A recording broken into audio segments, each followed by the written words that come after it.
ചെറുപുഴ ഗ്രാമപഞ്ചായത്തിലെ 5-ാം വാർഡ് മുതൽ 9-ാം വാർഡ് വരെയുള്ള അതിർത്തി പ്രദേശങ്ങളിൽ വൈദ്യുതി വേലി സ്ഥാപിക്കുന്നതിനും നിലവിലുള്ള വേലികളുടെ അറ്റകുറ്റപ്പണികൾ നടത്തുന്നതിനുമായി എസ്റ്റിമേറ്റ് തയ്യാറാക്കുന്ന നടപടികൾ ആരംഭിച്ചു. പ്രദേശത്തെ പല ഭാഗങ്ങളിലും നിലവിൽ വൈദ്യുതി വേലി സ്ഥാപിച്ചിട്ടുണ്ടെങ്കിലും അവയിൽ പലതും തകരാറിലായ സാഹചര്യത്തിലാണ് സമഗ്ര പരിശോധന നടത്തി പുതിയ എസ്റ്റിമേറ്റ് തയ്യാറാക്കാൻ തീരുമാനിച്ചത്. ഇതിന്റെ ഭാഗമായി പഞ്ചായത്ത് ഓഫീസിൽ വനവകുപ്പിന്റെയും ജനപ്രതിനിധികളുടെയും സംയുക്ത യോഗം ചേർന്നു. യോഗത്തിൽ അതിർത്തി മേഖലയിലെ നിലവിലെ സാഹചര്യങ്ങളും വന്യമൃഗശല്യം നേരിടുന്ന പ്രദേശങ്ങളും നിലവിലുള്ള വൈദ്യുതി വേലികളുടെ അവസ്ഥയും വിശദമായി വിലയിരുത്തി. യോഗത്തിനു ശേഷം നടന്ന വാർത്താ സമ്മേളനത്തിലാണ് പദ്ധതിയുമായി ബന്ധപ്പെട്ട നടപടികൾ വേഗത്തിൽ മുന്നോട്ട് കൊണ്ടുപോകുമെന്ന് അധികൃതർ അറിയിച്ചത്.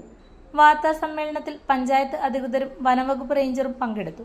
വന്യമൃഗശല്യം കുറയ്ക്കുന്നതിനും ജനങ്ങളുടെ സുരക്ഷ ഉറപ്പാക്കുന്നതിനുമായി പദ്ധതി നടപ്പിലാക്കുമെന്ന് അധികൃതർ വ്യക്തമാക്കി.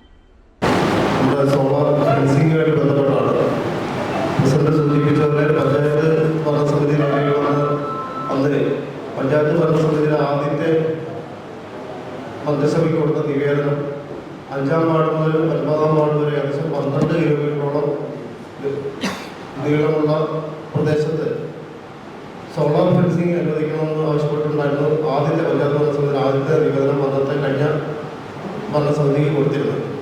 അതിനുശേഷം ഭരണസമിതി മാറി നമ്മുടെ പുതിയ വനവകുപ്പ് മന്ത്രി അടക്കമുള്ളവർക്ക് പഞ്ചായത്ത് ഭരണസമിതിയുടെ തീരുമാനം എടുത്തിട്ട് സോളാർ ഫെൻസിങ് അനുവദിക്കുമെന്നുള്ളത് റിക്വസ്റ്റ് കൊടുത്തിരുന്നു. എം എൽ എയുടെ റിക്വസ്റ്റ് കൊടുക്കഴിച്ച് നമ്മൾ 5ഓളം കാര്യങ്ങളിൽ ടൂറിസം ഉൾപ്പെടെ 5ഓളം കാര്യങ്ങളിൽ പഞ്ചായത്ത് മുൻഗണന കൊടുത്ത് പദ്ധതി തയ്യാറാക്കിയത് 1ാമത്തെ പദ്ധതി എന്ന നിലയിൽ സോളാർ ഫെൻസിങ് അനുവദിക്കണമെന്ന് ആവശ്യപ്പെട്ടുകൊണ്ടാണ്. ഏതായാലും അതിൻ്റെ തുടർ പ്രക്രിയ എന്ന നിലയിൽ ബഹുമാനപ്പെട്ട ജില്ലാ പഞ്ചായത്ത് എംപാനലിൽ ശ്രീ സജീവ് സാർ ഇവിടെ എത്തിയിട്ടുണ്ട്. സജീവ് സാർ അദ്ദേഹത്തിൻ്റെ കൂടെയുള്ള കിരൺ സാർ ഇവർ രണ്ടുപേരും ഇന്ന് എസ്റ്റിമേറ്റ് എടുക്കാൻ വേണ്ടി എത്തിയിട്ടുണ്ട്. ഏകദേശം ഞങ്ങൾ പ്രസിഡന്റ് സൂചിപ്പിച്ച പോലെ പഞ്ചായത്ത് വീതം ഒരു 10 ലക്ഷവും ബ്ലോക്ക് പഞ്ചായത്ത് വീതം 5 ലക്ഷവും ബാക്കി ജില്ലാ പഞ്ചായത്ത് വീതം കൂടെ ഉൾപ്പെടുത്തിയിട്ടാണ് ടോട്ടൽ ഏകദേശം 85 ലക്ഷം രൂപയുടെ എസ്റ്റിമേറ്റാണ് ഇന്നിപ്പോൾ ജില്ലാ പഞ്ചായത്തിൻ്റെ എംപാനലിൽ ഇന്ന് എസ്റ്റിമേറ്റ് എടുക്കാൻ വേണ്ടി വന്നിരിക്കുന്നത്. അതിന് പുറമെയാണ് ഞങ്ങൾ വകുപ്പ് തല മന്ത്രിക്ക് പഞ്ചായത്ത് ഭരണസമിതി നിവേദനം കൊടുത്തിരിക്കുന്നത്. അത് ഈ പ്രസിഡന്റ് സൂചിപ്പിച്ചാലും ഈ 100 ദിന പരിപാടിയിലോ അല്ലെങ്കിൽ 19ാം തീയതി ബജറ്റിലോ പ്രഖ്യാപനം ഉണ്ടാകും എന്നാണ് ഞങ്ങളുടെ പഞ്ചായത്ത് ഭരണസമിതി പ്രതീക്ഷിക്കുന്നത്.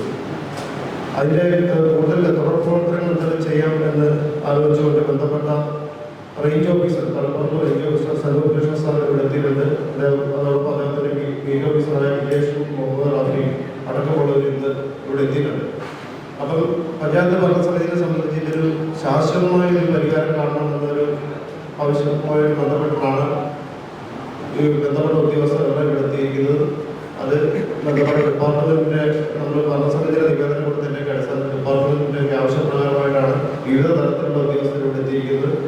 ഞങ്ങൾക്ക് പ്രതീക്ഷയുണ്ട് ഈ ശാശ്വതമായ ഒരു പരിഹാരം കാണാൻ ഈ ഒരു കൂട്ടായ ശ്രമത്തിലൂടെ കഴിയും എന്ന് ഞങ്ങൾ പ്രതീക്ഷയുണ്ട്. ഇന്നലെ മീൻതുള്ളിയിൽ ജനകീയ കമ്മിറ്റി വിളിച്ചു ചേർത്തിട്ട് അവിടെ ഒരു ആക്ഷൻ കമ്മിറ്റിയൊക്കെ എടുത്തിട്ടുണ്ട്.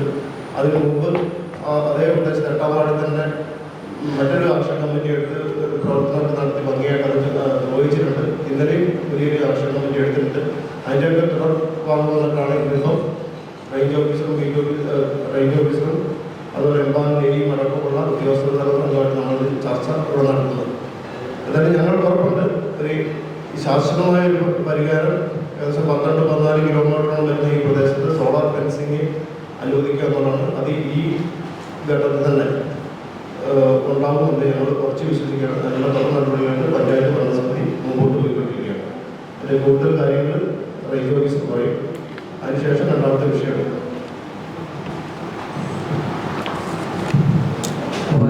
ചെറുപുഴ ഗ്രാമപഞ്ചായത്ത് പ്രസിഡന്റ്, വൈസ് പ്രസിഡന്റ്, മെമ്പർമാർ, സെക്രട്ടറി, പ്രിയ മാധ്യമ സുഹൃത്തുക്കളെ, സഹോദരൻ, നമുക്കറിയാം മനുഷ്യ സംഘർഷം നാട്ടിനാൾ വർദ്ധിച്ചു വരികയാണ്. ശരിക്കും ചെറുപുഴ പഞ്ചായത്തിൽ നമ്മളെ സംബന്ധിച്ച് അത്ര പ്രശ്നം ഉണ്ടായിരുന്നില്ല. ഇപ്പോൾ മീൻപുലി ഭാഗത്തും ഇടതല ഭാഗത്തും തെക്കോളിൻ്റെ ഭാഗത്തും വീണ്ടും കാട്ടാന ശല്യം വന്നു. ഇപ്പോൾ കഴിഞ്ഞ 20-ാം തീയതി ഇടനഗർ ആന ഇറങ്ങി വ്യാപക കൃഷിനാശം ഉണ്ടായി. അപ്പോൾ തൊഴിൽ മെമ്പർ നമ്മൾ വിളിച്ചു. 21-ാം തീയതി നമ്മൾ നാട്ടുകാരും നമ്മുടെ തലപ്പുറയിലെ കൂട്ടുള്ളിൽ കുറേ ടൂൾസും എല്ലാം എടുത്ത് നമ്മൾ ആ 1 കിലോമീറ്റർ നന്നായി മെയിൻറ്റെയിൻ ചെയ്തു. അത് ഇന്നും നന്നായി വർക്ക് ചെയ്തു. പിന്നെ അവിടെ ആന ഇത് കയറിയിട്ടില്ല. തുടർന്ന് ഇപ്പോൾ മീനുള്ളി ഭാഗത്ത് ഇതൊരു ആവശ്യം വന്നിട്ടുണ്ട്. അപ്പോൾ നമ്മൾ സംബന്ധിച്ച് വനവും ഫണ്ടിൻ്റെ ഒരു അപര്യാപ്തതയുണ്ട്. നമുക്ക് ചെയ്യാൻ പറ്റുന്നത് വെച്ചാൽ നിലവിൽ ഒരു ആവറേജായി വർക്ക് ചെയ്യുന്ന ഫെൻസിങ് നമുക്ക് മെയിൻറ്റെയിൻ ചെയ്ത് പൂർണ്ണമായി പ്രവർത്തിപ്പിക്കാനുള്ള ടെക്നിക്കൽ സപ്പോർട്ടും നമ്മുടെ മാസ്റ്റർമാരും കഴിവുള്ള മാസ്റ്റർമാരുണ്ടാവും വെച്ചത് പൂർണ്ണ സ്ഥിതിയിലെത്തിക്കാൻ പറ്റും. പിന്നെ ഈ ഏറ്റവും കൂടുതൽ കാണാൻ ശൈലിയുള്ളത് ചേനാട്ടുള്ളി ഭാഗത്താണ്. അവിടെ കഴിഞ്ഞ ഭരണസമിതിയുടെ ഭാഗത്ത് കുറച്ച് ദൂരം മെയിൻ്റെനൻസ് പ്രവർത്തനമാണ്. പക്ഷെ അത് ഫലപ്രാപ്തി എത്തിയിട്ടില്ല. നമ്മളിപ്പോൾ നേരത്തെ കരാറുകാരനെ വിളിച്ചിട്ടുണ്ടായിരുന്നു. അപ്പോൾ അവർ പണിക്കാരെ വിട്ടത് അടുത്ത വരുന്ന ദിവസങ്ങളിൽ അവിടെ ഒരു ജനകീയ കൂട്ടായ്മയിലൊരു മെയിൻ്റെനൻസ് പ്രവൃത്തി നടത്തി ചെയ്യാമെന്നാണ് ഉദ്ദേശിക്കുന്നത്. പിന്നെ വൈസ് പ്രസിഡന്റ് പറഞ്ഞില്ലേ, ഇപ്പം ബജറ്റ് വരികയാണ്. വൈദ്യുതി മണ്ഡലത്തിലെ മനുഷ്യവന്യ സംഘർഷം നിർവഹിക്കുന്നതിന് വേണ്ടി ബജറ്റിൽ ഒരു തുക ഉൾപ്പെടുത്താൻ വേണ്ടിയിട്ട് ബഹുമാനപ്പെട്ട കുഞ്ഞീഷൻ MLA ആവശ്യപ്പെട്ടിട്ടുണ്ട്. MLA മന്ത്രിയുടെ ശ്രദ്ധയിൽപ്പെടുത്തണമെന്നാണ് കരുതുന്നത്. ഇനി ഇത് ഫണ്ട് വന്നാലും ഫണ്ട് നമുക്ക് യൂസർ ഏജൻസി അതിനകത്ത് പോലെ യൂസർ ഏജൻസിൻ്റെ ഗവൺമെൻറ് ഏജൻസിയാണ്.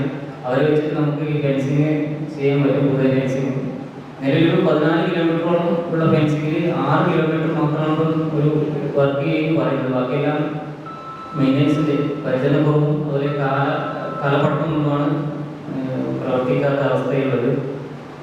വനവകുപ്പിൻ്റെ ഭാഗത്ത് എല്ലാ സപ്പോർട്ടും ഉണ്ടാകും, ടെക്നിക്കൽ സപ്പോർട്ടും എല്ലാം ഉണ്ടാകും. ഇനി ജനകീയമായ മെയിൻ്റെനൻസ് പ്രവൃത്തികൾക്ക് നമ്മുടെ വാച്ചർമാരും നമ്മുടെ സ്റ്റാഫും ഉണ്ടാകും. പിന്നെ ഫണ്ട് കണ്ടെത്തുക എന്നതാണ്. ജില്ലാ പഞ്ചായത്തുകൾ ഫണ്ട് വിനിയോഗിക്കുന്നത് ബജറ്റിൽ ഉൾപ്പെടുത്താൻ വിചാരിക്കുന്നു. അത് ഈ 9 ക്ഷേമങ്ങൾക്ക് ചെയ്യുമ്പോൾ ആ ഭാഗത്തുള്ള കമ്മിറ്റികൾ രൂപീകരിച്ചിട്ടുണ്ട്. അതിന് നമ്മളുടെ സപ്പോർട്ട് ഉണ്ടാകും, കൂട്ടായ പ്രവർത്തനം. പിന്നെ എന്താ വെച്ചാൽ നമ്മൾ ഉദയ ഫെൻസിങ് ഉണ്ടാക്കി അതിന് മെയിൻ്റെനൻസിൻ്റെ പ്രശ്നമാണ് ഇവിടെ ഈ ഇത് പ്രവർത്തിക്കാത്തതിന് കാരണം. നമ്മൾ ഉണ്ടാക്കിയിരുന്നു പിന്നീട് അത് മെയിൻറ്റെയിൻ ചെയ്യാൻ. കാരണം ആ ഭൂമിയുള്ള ആൾക്കാർ കൃഷിഭൂമി മാത്രമാണ്, റെസിഡൻസ് ഇല്ല. അപ്പോൾ അവർ ദൂരം താമസിക്കുന്നു. കൃഷിഭൂമിയിലേക്ക് ശ്രദ്ധ കുറയുമ്പോൾ അവിടെ പരിചരണം കുറയുമ്പോൾ കാട് കയറുന്നു, ഫെൻസിങ് പ്രവർത്തനം രഹിതമാകും. ആ ഒരു അവസ്ഥ ഇല്ലാതിരിക്കാൻ വേണ്ടിയിട്ട് ഓരോ റീച്ച് ഒരു 1-2 കിലോമീറ്ററിലുള്ള പല റീച്ചുകളായിട്ട് തിരിച്ച് ജനകീയ കമ്മിറ്റി ചെയ്ത് നമ്മൾ ഇപ്പം ഉദയഗിരി പഞ്ചായത്ത് ചെയ്ത് കാട് വെട്ടുന്ന വർഷത്തിൽ 2-3 തവണ മരുന്നടിക്കുകയാണ്. അപ്പോൾ ഒരു 3-4 മാസത്തേക്ക് പിന്നെ അവിടെ കാട് പടയില്ലാതായിട്ട് അത് ക്ലിയർ ചെയ്തു. അത്തരത്തിലുള്ള നല്ല തീരുമാനങ്ങളും പ്രവർത്തനങ്ങളുമായി മുന്നോട്ട് പോകാം. വനവകുപ്പിൻ്റെ എല്ലാ സപ്പോർട്ടും ചെയ്യും.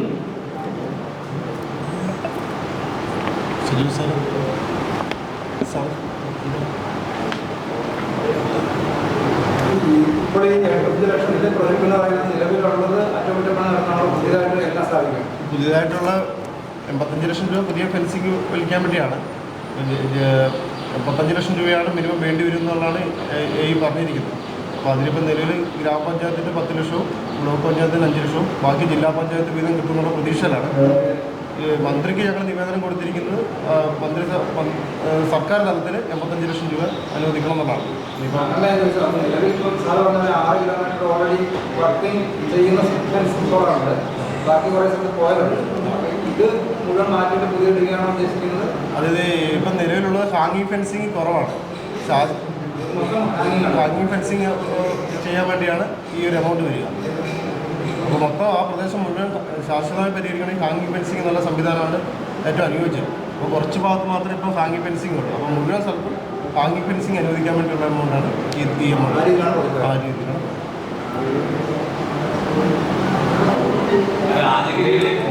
ഒരു വർക്ക് നടത്തിയിട്ട് വർക്ക് പൂർത്തിയാവാതെ കരാറുകാരൻ ഫണ്ട് വാങ്ങിക്കുന്ന ഇഷ്യൂ അത് പൂർത്തീകരിച്ചിട്ടുണ്ടോ?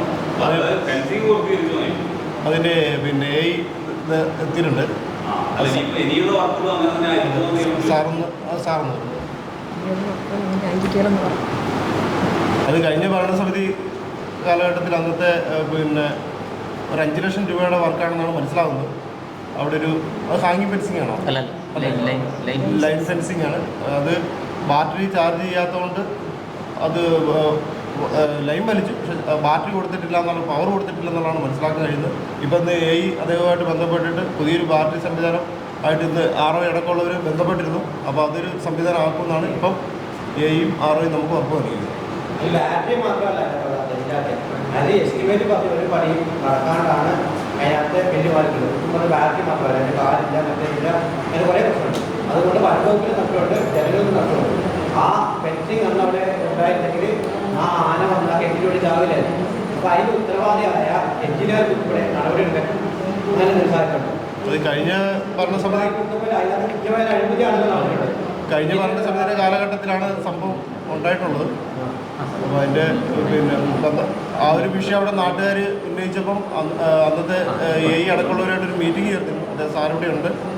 അപ്പോൾ അത് പരിഹരിക്കാനുള്ള നടപടികൾ ഉണ്ടാകുമെന്നാണ് ഇന്നിപ്പോൾ സാറ് അവരോട് ബന്ധപ്പെട്ട് ആ പഴയ കോൺട്രാക്ടറും ഇന്നത്തെ എക്സിക്യൂട്ടീവ് എഞ്ചിനീയറായിട്ട് സംസാരിച്ച് അങ്ങനെയാണ് നമുക്ക് നന്നാക്കുന്നത് വരും. അതെ, ആ സാറിവിടെ ഉണ്ട്. എന്തായാലും സാറ് അതിന് കരാറ് കഴിഞ്ഞല്ലോ. ആ മീറ്റിംഗ് ചേർത്ത് കരാറ് വെച്ച് ആ സമയം മീറ്റിംഗ് കഴിഞ്ഞു. എന്നിട്ടും അത് അറ്റകുറ്റപ്പണി നടത്തിയിട്ടില്ല. ആ കരാറുകാരനെതിരെ നടപടിയില്ല, കരാറിന് കൂട്ടുവന്ന എഞ്ചിനീയർക്കെതിരെ നടപടിയില്ല. അപ്പോൾ അതുകൊണ്ടായിരിക്കും ഇനി അടുത്ത വഴി എന്താണ്? ആ ഒരു വിഷയമായിട്ട് ബന്ധപ്പെട്ട് സാറാണ് അതിന് ഉത്തരം പറഞ്ഞത്. നമ്മളുടെ കാലഘട്ടത്തിലുള്ള പദ്ധതി അല്ല ഒന്നാമത്. പിന്നെ അത് ഇപ്പം ഞങ്ങളുടെ മുമ്പിൽ സാർ അവരെ വിളിച്ചിരുന്നു. ROയുടെ ഒക്കെ വിളിച്ചപ്പം ഇത് താഴെ വിളിച്ചപ്പോൾ ഈ ആഴ്ച തന്നെ അല്ലേ, ഇങ്ങനെയല്ല പറഞ്ഞത്. എഴുതി വെച്ച കരാറ് കഴിഞ്ഞില്ലേ, വനംവകുപ്പ് നടപടിയാണ്. വനംവകുപ്പിന് വലിയ നഷ്ടമുണ്ട്. ആ ഫെൻസിങ് ഉണ്ടായിരുന്നെങ്കിൽ ആന ചാവില്ലായിരുന്നു.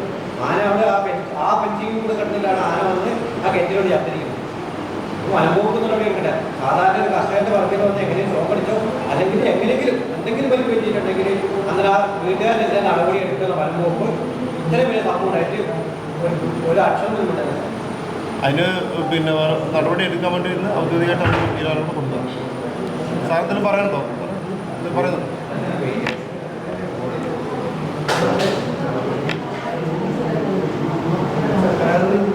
സാറ് ഇപ്പോൾ കുറച്ച് ഉദയഗിരിയിലൊക്കെ ഈ സോളാർ പോകുന്ന ഏരിയയിൽ ഈ മരുന്നടിക്കുന്നതിനെ കുറിച്ചൊക്കെ പറഞ്ഞു. ആക്ച്വലി അത് പരിസ്ഥിതിക്ക് വലിയ പ്രശ്നമല്ലേ, കരാട്ട പറഞ്ഞ സംഭവമല്ലേ ആയിരിക്കും. ചെറിയ ലൈനിൽ മാത്രമാണ് അത് വലിയ പരിസ്ഥിതി പ്രശ്നങ്ങളായിരിക്കും.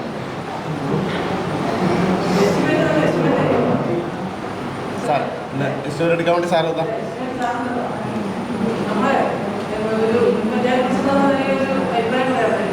നമ്മൾ കഴിഞ്ഞ 2013 ആദ്യമായിട്ടാണ് ഈ ചെറുഗ്രാമപഞ്ചായത്ത് നമ്മൾ ഭരണസമിതി അംഗമായിരുന്നു. 2013 നമ്മൾ ഈ വൈദ്യുതി വേദിയായിട്ട് ബന്ധപ്പെട്ട് അന്നത്തെ ഭരണസമിതി സർക്കാരിലേക്ക് ആവശ്യപ്പെട്ടത് ഗണേഷ് കുമാറായിരുന്നു വനംവകുപ്പുണ്ട്. അന്ന് മിനിസ്റ്റർ കൊണ്ടുവന്ന് സ്ഥലം വിസിറ്റ് ചെയ്ത് അന്ന് 5 ലക്ഷം രൂപ സർക്കാർ ചെയ്തു. അതുപോലെ ബ്ലോക്ക് ജില്ലാ ഗ്രാമപഞ്ചായത്ത് വെച്ചാണ് നമ്മൾ ആ ഫെൻസിന് തുടക്കം കുറിച്ചത്. അന്ന് സംസ്ഥാന സർക്കാർ നിലവിൽ വന്നതിന് ശേഷം നമ്മുടെ പുതിയ MLA ഉണ്ണികൃഷ്ണൻ സാറുമായി ഞങ്ങൾ ബന്ധപ്പെടുകയും 19 നടക്കുന്ന ബജറ്റിലേക്ക് പ്രധാനപ്പെട്ട 3-4 കാര്യങ്ങൾ ഞങ്ങൾ ഇവിടുന്ന് MLAക്ക് കൊടുക്കുകയുണ്ടായി. ആദ്യത്തെ ബജറ്റിൽ തന്നെ ഞങ്ങൾ ഏറ്റവും അധികം പ്രാധാന്യം കൊടുത്തത് ഈ 5 മുതൽ 9 വരെയുള്ള വാർഡുകളിലെ വന്യജീവി ശല്യത്തിന് ഒരു പരിഹാരം കാണണമെന്നായിരുന്നു. അപ്പോൾ അതോടൊപ്പം തന്നെ നമ്മുടെ ഭരണസമിതിയുടെ പദ്ധതിയിലാണെങ്കിലും തുക നീക്കി വെച്ചിട്ടുണ്ട്. അതുപോലെ ബ്ലോക്കിൽ നിന്നാണെങ്കിലും ജില്ലാ പഞ്ചായത്തിൽ നിന്നാണെങ്കിലും നമുക്ക് നല്ലൊരു ശതമാനം നമുക്ക് കിട്ടിയിട്ടുണ്ട്. അപ്പോൾ ഈ ഒരു പരിഹാരത്തിന് കാര്യത്തിന് ശാശ്വതമായ ഒരു പരിഹാരം എന്നത് വനമന്ത്രിക്ക് നമ്മൾ പിന്നെ MLA മുഖാന്തരം ഈ ഒരു കാര്യം അവതരിപ്പിച്ചിട്ടുണ്ട്. അപ്പോൾ ഞങ്ങളുടെ ഒരു പ്രതീക്ഷ എന്ന് പറയുന്നത് ഇതിനൊരു ശാശ്വത പരിഹാരം കാണാൻ സാധിക്കുമെന്ന് തന്നെയാണ്. മന്ത്രിയുടെ ഇടപെടലുകളുടെ ശാശ്വത പരിഹാരം കാണാൻ സാധിക്കുമെന്ന് ഞങ്ങൾ ഉറച്ചു വിശ്വസിക്കുകയാണ് ഈ ഭരണസമിതി. അതിൻ്റെ അടിസ്ഥാനത്തിലാണ് നമ്മുടെ ഹോസ്റ്റലിൽ നിന്നും നമ്മുടെ ഉദ്യോഗസ്ഥരുടെ ഈ സ്ഥലം സന്ദർശിക്കുന്നതിന് വേണ്ടി കൂടെ കടന്നു വന്നിട്ടുണ്ട്. ഇതിനുശേഷം അവർ മീൻതുള്ളിലേക്ക് പോവുകയാണ്. ഇന്നലെ മീൻതുള്ളിൽ ഒരു ജനകീയ സമിതി വിളിച്ചു ചേർന്നിട്ടുണ്ടായിരുന്നു. അപ്പോൾ അതിൽ ഞങ്ങൾ പോയിട്ടുണ്ടായിരുന്നു. അവിടെ വെച്ച് ഞങ്ങൾ ഇങ്ങനെയുള്ള തീരുമാനങ്ങളെല്ലാം എടുത്തിട്ടുണ്ട്. അപ്പോൾ എന്തുകൊണ്ടും ഈ ഒരു കാലഘട്ടം ഏറ്റവും അനുകൂലമായിട്ട് ഈ സാഹചര്യത്തിൽ ഇതിനൊരു ശാശ്വത പരിഹാരം കാണാൻ കഴിയുമെന്ന് തന്നെ ഞങ്ങൾ ഈ ഭരണസമിതി ഉറച്ചു വിശ്വസിക്കുകയാണ്.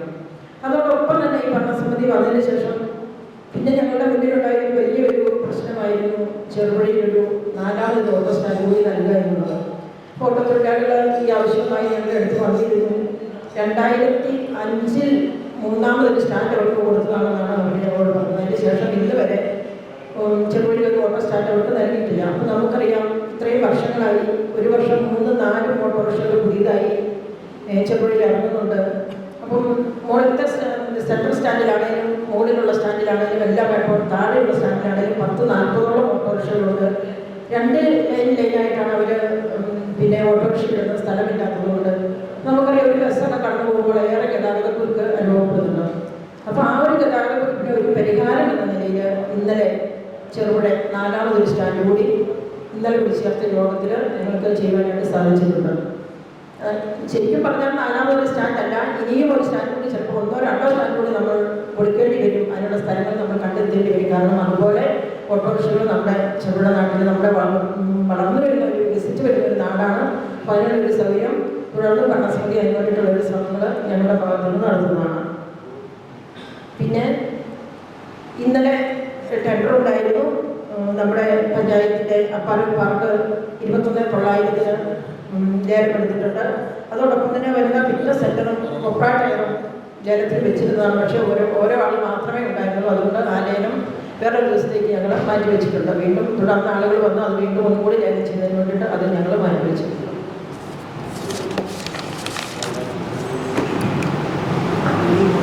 നിങ്ങൾ സ്വർണ്ണാഭരണങ്ങൾ വാങ്ങുമ്പോൾ വഞ്ചിതരാകാതിരിക്കാൻ ജാഗ്രത പാലിക്കുക.